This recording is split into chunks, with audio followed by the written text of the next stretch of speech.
Welcome to radicalwellnesstv.com. This is Barb, and she has a question for Sandy. Okay, I'm Barb Heim-Bjornson with radicaltv.com, and this is Sandy Rakowitz. And she does many things that we spoke of in our last video. You can look it up. But today I wanted to ask her about her horse that she's had for 30 years, and that it's an interesting story.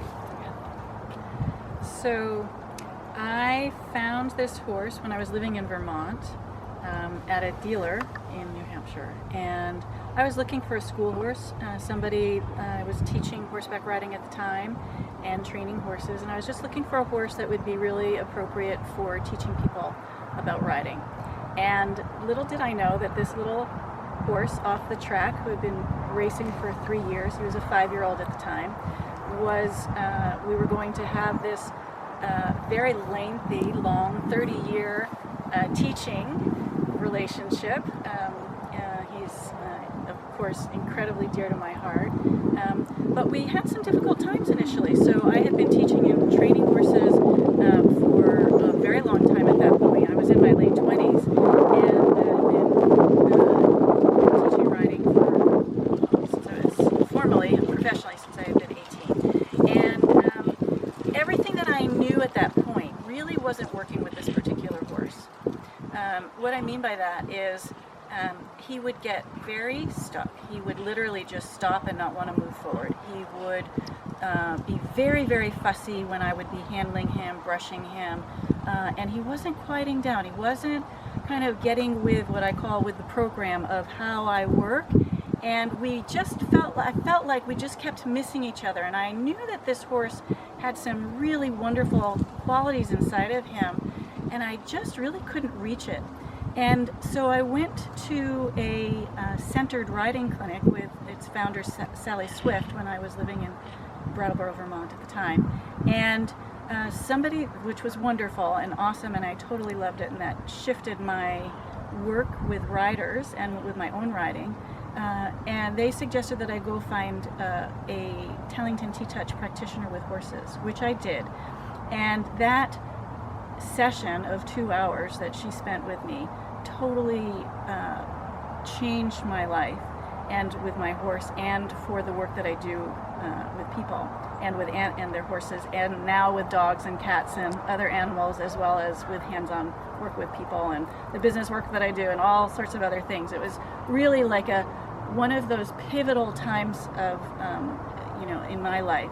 And so over the years, to understand and learn about creating more rapport and trust between us, I started learning more and more techniques. Tellington T-Touch, I became a practitioner of that work, so I've been with that almost 30 years now, and really understanding more about communication with animals on very different levels. So the T-Touch is a hands-on modality in part, and that does teach communication, and it does teach about trust, and it does help you come into your intuition. And one by one, different things started coming to me and opening the doors. Every time I came up against something that was challenging with him, I looked further for what else can I do. And so he really helped lead me into opening into so many new and different things. At that time, back then in the 80s, I had never heard of animal communication.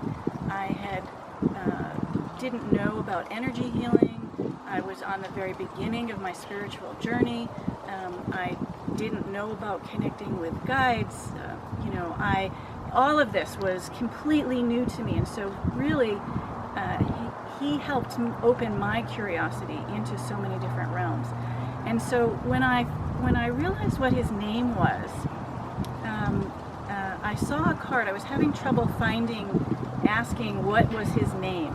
And what is his name? It's Ibis, right? Thank you. Ibis. And so at the time, I didn't know that was a bird, a current day bird, but I saw a card in a shop, and it was this beautiful colored wood painting that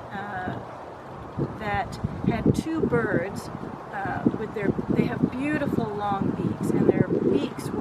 crossing over and they were stepping like this. And on the back it said Ibis, the ancient Egyptian symbol for the soul, aspiration, and perseverance. And I thought, oh, that's beautiful. I love that. It really just reached something deep inside of me, and it gave a much bigger meaning to his name. And I tried it out with him, and he seemed to agree with that. Showed that, I tried out other names, and he just kind of would turn away and look away and not seem very enthused and not connect with it. But this name he really connected with. Little did I know at that time, and I get emotional thinking about this, that all these years later and throughout these decades, really, that he was a master teacher himself, that it wasn't me as the trainer, and that what he really came for with me and what we met back up for in this lifetime is to be able to bring all of this connection and helping people to open into their relationships, just like I have been doing all these years with him and he with me, with their own animals, to be able to look from a holistic perspective, to look from the divine spark within them, to connect with their intuition, to work and be with a deeper level of respect and compassion and understanding about their vantage point and what their experience is. And so when you came last weekend and were watching my class using T-Touch with these wonderful horses and their people, that's really what we were doing, is helping them open that connection with their own animals through their hands in this case. And one of the things that you got to watch is the first time I actually did this particular piece was we do this with people with T-Touch and doing a beautiful body blessing. And so that morning in my meditation I woke up and I thought, oh, we need to do this with the horses. I just hadn't thought of it that way before.